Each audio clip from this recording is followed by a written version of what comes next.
সুবহানাহু ওয়া তাআলা ওপেন চ্যালেঞ্জ করেছেন আমার কোরআন। আমার কোরআন শুধু এতটুকু বলে নাই, পৃথিবীর শুরু থেকে এই পর্যন্ত কোরআন নাযিল হয়েছে আজ থেকে ১৫০০ বছর আগে।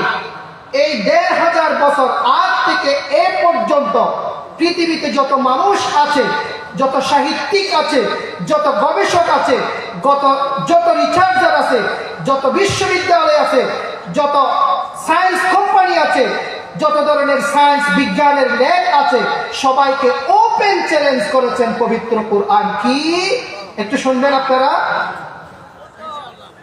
وَإِن كُنتُمْ فِي رَيْبٍ مِّمَّا نَزَّلْنَا عَلَى عَبْدِنَا فَأْتُوا بِعَشْرِ سُوَرٍ مِثْلِهِ। এই কোরআনকে নিয়ে যদি তোমরা সন্দেহ করে থাকো, আমি নাজিল করেছি হযরত মুহাম্মদুর রাসূলুল্লাহ সাল্লাল্লাহু আলাইহি ওয়াসাল্লামের উপরে, এটার উপর যদি তোমাদের সন্দেহ হয়ে থাকে, তাহলে তোমরা সবাই একত্রিত হও। যত শিক্ষিত ব্যক্তি আছে, আলেম আছে, গবেষক আছে, রিসার্চার আছে, ডক্টর আছে, মুফতি আছে, সবাই একত্রিত হয়ে বসে এই কোরআনের মতো 10টি সূরা বানিয়ে নিয়ে আসে। ওপেন চ্যালেঞ্জ করেছেন। চ্যালেঞ্জ করেছেন কতদিন আগে? আজ থেকে ১৫০০ বছর আগে। আজকের ২০২৪ সালের আজকের দিন পর্যন্ত ১৫০০ বছর অতিবাহিত হয়েছে। এই চ্যালেঞ্জের মোকাবেলা কেউ করতে পেরেছে? চ্যালেঞ্জটা আল্লাহ সুবহানাহু ওয়া তাআলা আরেকটু সহজ করে দিয়েছেন। এরপরে আল্লাহ সুবহানাহু ওয়া তাআলা পবিত্র কোরআনে বলেছেন, وَإِن كُنتُمْ فِي رَيْبٍ مِّمَّا نَزَّلْنَا عَلَى عَبْدِنَا فَأْتُوا بِسُورَةٍ مِّن مِّثْلِهِ। প্রথমে বলেছিল 10টা সূরা, এখন বলছে তোমরা যদি আমার কোরআনকে নিয়ে যদি সন্দেহ পোষণ করে থাকো, তাহলে আমার কোরআনের মধ্যে শুধু 10টা না, 5টা না, 10টা আয়াত না, একটা ছোট্ট সূরা, যেই সূরা আছে ইন্না আ'তাইনাকাল কাউসার ফাসাল্লি লিরাব্বিকা ওয়ানহার ইন্না শানিআকা হুয়াল আবতার, যেই ছোট্ট ছোট্ট 3 আয়াতের সূরা আছে, এবং একটা সূরা বানিয়ে নিয়ে আসো। বলেছেন কখন? আজ থেকে ১৫০০ বছর আগে। আজ পর্যন্ত ১৫০০ বছর অতিবাহিত হয়ে গিয়েছে। পবিত্র কোরআনের আয়াত এবং এখনো আছে।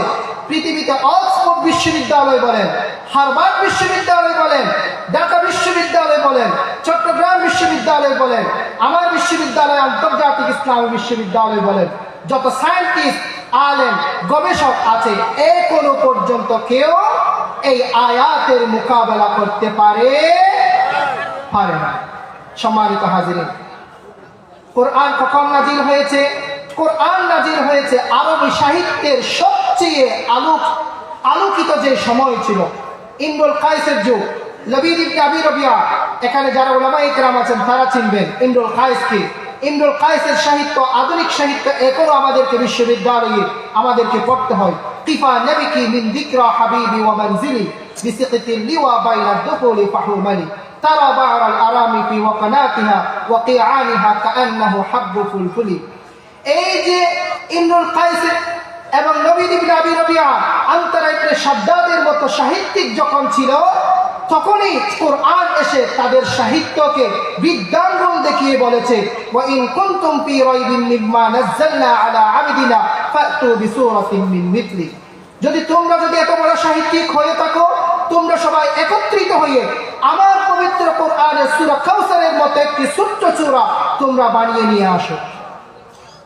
কিন্তু আজ পর্যন্ত ১৫০০ বছর অতিবাহিত হয়ে গিয়েছে। কেউ কি এই সাহিত্যের, এই কোরআনের মোকাবেলা করতে পেরেছে? এটাই প্রমাণ বহন করে পবিত্র কোরআন সত্য, ইসলাম সত্য, আল্লাহ সত্য, আল্লাহ রাসূল সাল্লাল্লাহু আলাইহি ওয়াসাল্লাম সত্য। ঠিক কিনা? আরো জোরে বলেন ঠিক কিনা? আমরা আমাদের শরীরে যতদিন পর্যন্ত রক্ত থাকবে, জীবন যতদিন থাকবে, এতদিন পর্যন্ত এই কোরআনের পক্ষে থাকবো তো ইনশাআল্লাহ। আরো জোরে বলেন ইনশাআল্লাহ।